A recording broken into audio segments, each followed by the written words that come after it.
expected to be charged later today. New Yorkers, we are in this together, every day and night.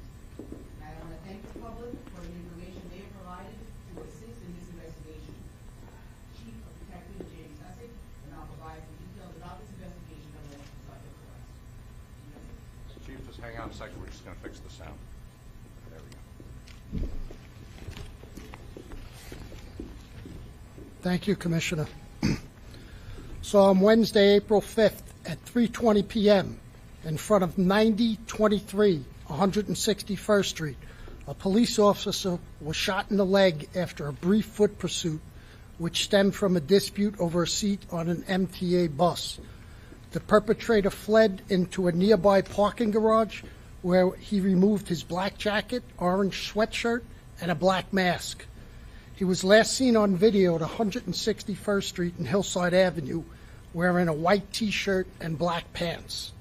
Investigation into the shooting was multifaceted and included video tracking, vehicle identification, social media work, computer work, electronic surveillance, and investigative interviews.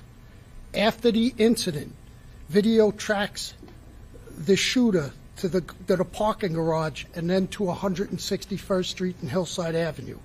At that location, we observed a black Nissan pick up our shooter. Detectives were able to ID that auto as a Lyft for hire vehicle. They were able to ascertain that that auto discharged our shooter at 215th Street and 102nd Avenue. Additional video shows our perpetrator enter 10216 215th Street, a private residence. Computer workups on that residence reveal persons who had social media accounts. Detectives were able to quickly identify a possible match to our shooter. A search warrant was obtained from the Queens District Attorney's Office and executed at that location at 7 p.m. last night. Recovered were sneakers we believe were worn by our subject. Although our perpetrator was not present, detectives were able to garnish significant leads, which quickly led them to 4578 Bronx Boulevard in the Bronx. At 9 p.m., members of the Regional Task Force arrived at the location and quickly and without incident took into custody a Devin Spragans, male, 22 years old, with a date of birth of 10/13/2000. He gives an address of 170-02 93rd Avenue in Queens, but his address is also 4578 Bronx Boulevard. He is being charged with attempted murder of a police officer in the first degree, criminal possession of a weapon, a loaded firearm in the second degree, and obstructing governmental administration. Recovered at that address is a 9mm handgun. Just for information, a 9mm shell casing was recovered at the original scene, and a 9mm magazine was recovered at that scene. Forensics will see if the ballistics matches the gun.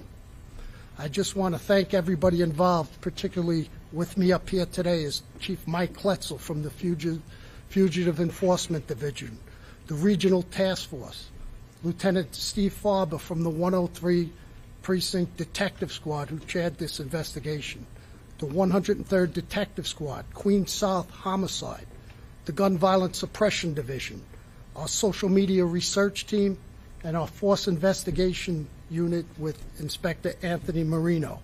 I'd like to also thank Melinda Katz from the Queens District Attorney's Office and everyone who helped solve this case. There's too many persons to mention. I spoke with Inspector Don Bowler last night. He and his family were very relieved and grateful, but being a member of the Detective Bureau, he was not surprised at the swiftness of the arrest. Now we turn our attention to the speedy recovery of his son, Brett. So with that, we'll take some questions. No. The suspect, who doesn't have an extensive criminal history, juvenile offenses, you sort of figured out what's going on here? What leads him to be carrying a gun on a city bus? Yeah, I mean, that's a question we've asked. We look into. He's not known to us. We know he's a transient from what he talks about. He bounces around from here to here. He has some connections up to Poughkeepsie and to Georgia, but no record of New York. Yes. How did the arrest actually happen? Who answered the door? And what was said, if anything, by him when he was taken into custody? And can you provide his record? Well, he does not have an arrest record. Just a juvenile record? He doesn't have an arrest record that we can speak of. Mike, you want to talk about Mike Letzel from the Fugitive Enforcement Division?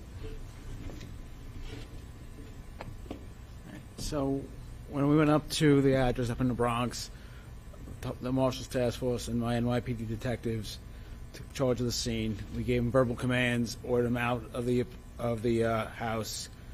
He removed 3 people, and he came out without any incidents. People inside, are they family and friends? And the address in Queens that you originally had, how would you describe those people? Family, friends? Associates. Associates? In both cases? No. So I think his father was taken into custody. He was sort of at the precinct. I think he went to the hospital or something like that nature. Do you know anything about that? Can you just tell your name? I'll take care of that in a second. Anybody else? Chief, could you spell his name in full, and could you better describe the actual incident on the bus? Who wanted to see who was in the seat? If it's known. On the bus, we have a male sitting on the bus. Just he enters the bus. We believe at 160th Street in Parsons, 1 block away. He gets on the bus. He says to the male sitting there, "Why are you staring at me? Get out of my seat." There's some pushing, some altercations. As the bus is proceeding, that's when the bus driver sees our officers on the street, flags them down, and that's when the incident then takes place. His last name, the spelling of his last name is Spraggins.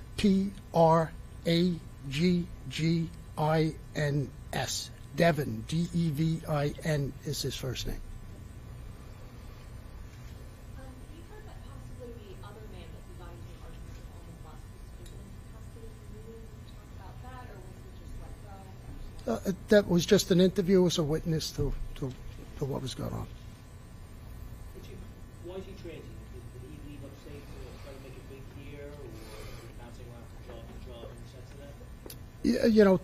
Talking to people from 215th Street who were at the location, he says he bounces in and then he bounces out. We see him from time to time.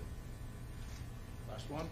Chief Essex, or if someone else wants to speak, when you hear about an officer being shot, and this is a new officer, just what's your own personal reaction? You all have been through this, sadly, but this one had a different ending. We just talk about your own reaction when you heard, one of your guys had been shot, just finding his job.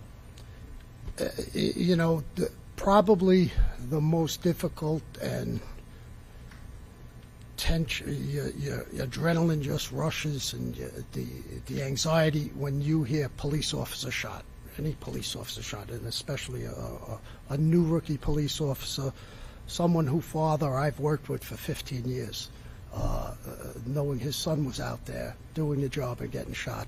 I think every police officer just feels that rush to get out there and help and do what they can. And in this case, particularly the amazing work the Detective Bureau did and with Force Investigation to put this together in a short time.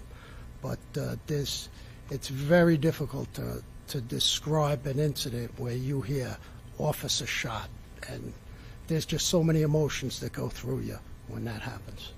Thank you very much. Thanks, Chief.